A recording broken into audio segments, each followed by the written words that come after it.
Здравейте! В това мое видео ще си опитам да отговоря на един въпрос, който много често наши сънародници ми задават. Това е въпросът, свързан с статутите. Нали постоянно пиша, обяснявам неща, свързани с имиграцията, с законите тук като имиграционен съветник, неща, които знам и правя.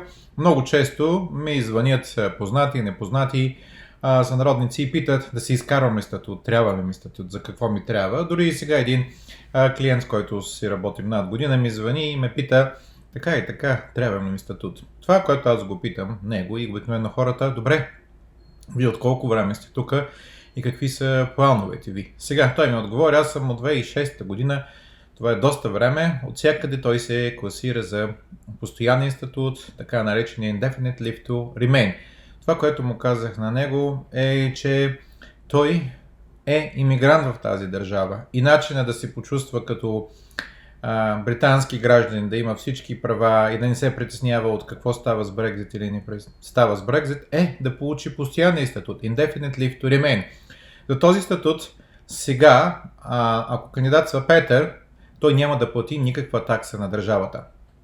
Ще заплати само на някой, ако иска да му помогне, примерно както аз помагам за такива статути.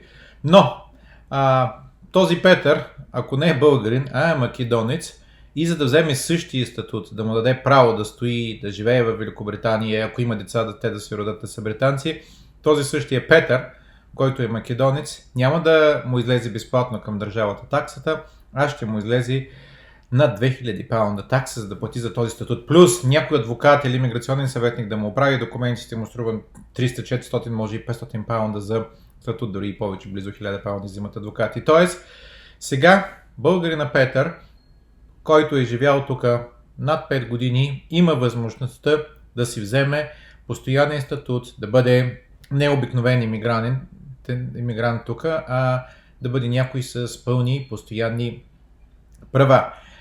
Петър, който е от 2006 година примерно, и Иван, който е дошъл преди 3 дни, ако никой от тях няма никакъв статут, то Петър, това че е тук от 12-13 години, по никакъв начин не може да се докаже без този статут. Тоест и Иван, който е от 3 дни, и Петър, който е от 13 години, имат еднакви права и задължения. Какво е този статут? Какво е този Indefinite Leave to Remain?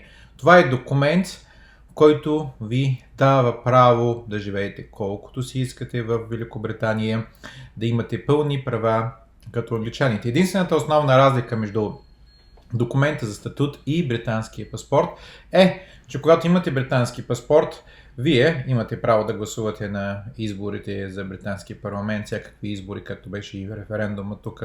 Също така може да пътувате навсякъде по света, където Великобритания няма безвизов контрол. Тоест, ако вие имате Permanent Residence, стария вариант на Indefinite Leave to Remain Settled статут, или имате Settled статут сега, който е Indefinite Leave to Remain, и решите да отидете в Америка, ще ви трябва виза. Но, когато ви имате постоянен статут, ще ви е по-лесно да вземете виза, защото, примерно, когато отивате в посолства, които искат визи за България, ако имате да покажете, че сте установен в дадена държава, че имате постоянен статут, това е един плюс, който ще помогне на имиграционните служители да ви дадат по-лесно виза. Това е другия плюс на един постоянен статут, е, че ако някога нещо се наложи да се разболеете, да имате проблем, може да получавате помощи, както получават британците. Тоест, ако Джон има проблем с здравето и отиде и получи помощ, Петър, ако отиде и има Indefinite Leave to Remain, той ще получи същата помощ. На Петър няма да откажат помощта, въз основа на това, че той не е британец, примерно, а ще му откажат, примерно, защото не му се полага. Затова плюса на тези статути е, че имате пълни права. Говорим за Housing Benefit, други помощи, като Personal Independent Payment. Повечето от вас, както и аз самия, си казвам, аз не съм дошъл тук за помощи, аз искам да работя, не ми трябва помощи. Да, но понякога става това, което не очакваш. Примерно, мой приятел си беше в България преди години, той с постоянен институт тук, беше си в България, стана нещо на почивката и си скъса сухожилие, нещо стана с крака му и той работи като самонает за Великобритания, прибра се, не може да шофира, не може да работи, познайте какво става, кой какво му плаща, никой нищо не му плаща, както нямаше застраховка. Това, което той направи, отиде към Job Center, кандидатства за помощ, която се полага на хората, които имат проблеми и не могат да се изпълняват нормалните задължения, и той започна да получава седмично помощи, докато успее да се възстанови напълно. Не бяха нещо чак толкова какво особено, но бяха помощи, които си заслужава човек да ги има, помагат му в такива ситуации. Затова дори да ни пълнувате, дори да не искате, винаги може да е плюс, ако някога се наложи, да имате постоянен статут. Другото, ние сега, т.е. вие, които сте в Великобритания, след като тя е в Европейския съюз, нямате си на понятие какво да бъдеш истински иммигрант. В смисъл, времената, когато беха преди това, беха доста трудни и така. Но един пример ще ви дам с мои познати в Америка. И те, и вие, които нямате статут, никакъв, сте иммигранти тук, които стоите в тази държава, работите, но те в Америка, примерно българите, този случай, който видях този приятел, живееше 18 години там, бизнес в Чикаго, камиони, хора работят с него, изкарва много пари, но той нямаше никакъв статут, нямаше този. Имаше статут да стои, но не и да работи, но не и да излиза и да пътува. Нямаше зелена карта или каквато е там документ му трябва. Затова той бе принуден да не напуска САЩ за 18 години вече. Той имаше син, който беше на близо 18 години.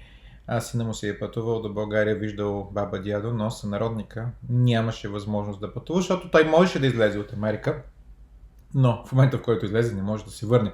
Затова неговият избор беше да чака сина му да стане 21 години, той да получи пълен статут сина му и тогава бащата покрай сина да се получи карта и да стои в Америка. Но този сънародник, ако някой му каже сега, както аз ви казвам на вас, може да си изкарате постоянен статут за пребиваване, пътуване и за работа безплатно, дори и да платите на някой, примерно 100 паунда да му платите, за да ви свърши тази услуга, ако не може да се справите сами.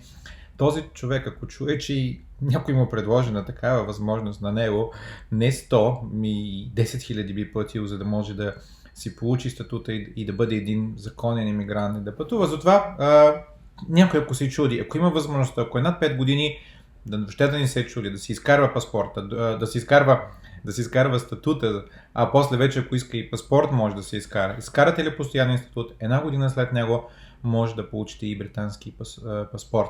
Плюс на този статут indefinitely to remain, говорим, което е settled status, че ако имате деца, те автоматично след като се родят, след като имате този статут, биха станали британски граждани, няма да плащате 1012 паунда за това да станат британски граждани. Другото, каквото и да говорят, сега Брекзит, не Брекзит, този статут ще си стои, ще важи и някога и за роднини може да е по-лесно да идват, дори да има Брекзит или да е по-твърд, не е твърд, но Брекзита е без значение, статута сегашния е като permanent residence. Преди време хората, без да има Брекзит, си плащаха по 65 паунда държавна такса, 300 паунда допълнителна такса и си го изкарваха. Сега вие сънародници, може да си го изкарате безплатно. Никой не се знае дали този начин, по който става, сравнително лесен начин, ще продължи винаги. Не се знае дали ще бъде безплатен за винаги. Имате ли възможност да си го изкарат? За тези, които са с временен статут, ако наистина има Брекзит, задължително ще бъде да имате статута. Той пак, помислете си сега, ако може да си го изкарате, после за да си го смените на постоянния статут, няма да си плаща нищо допълнително. Ако си планувате да се прибирате след няколко месеца в родината, тогава може да не си го изкарвате. Но ако има желание да стоите постоянно и да живеете в Великобритания, изкарайте си временен статут, имайте си статут, живейте си спокойно, без да се притеснявате някой някога да ви направи проблем. И това е. Имате чудесна възможност. Благодарение на този Брекзит и референдум, сега всички могат да си изкарат безплатно документ за статут по лесен начин. Преди 65 паунда се плащаше на държавна такса, 85 страници се попълваше една форма, пращаше се някаква такива куп документи, оригинални по почти, чакаше се с месеци. Сега вие имате възможност с един мобилен телефон, с една апликация, безплатно да си го изкарате. Някои хора не успяват, въпреки че е лесно, имат нужда от помощ. Ако някой трябва да ви помогне, потърсете някой познат приятел, ако той знае какво прави. Разбира се, има тънкости. Ако не, просто свържете се с мен. аз или колега може да ви помогнем и да си изкарате статута, който ви се полага. Вече може да се изкарва и с паспорт, и с лична карта. Аз мога да съдействам някой, независимо къде се намира, в която и част да е в Англия, без да се виждаме, всичко по имейл, по телефон, с снимки може да направим статут и той да си го получи, да е законно и да не се притеснява.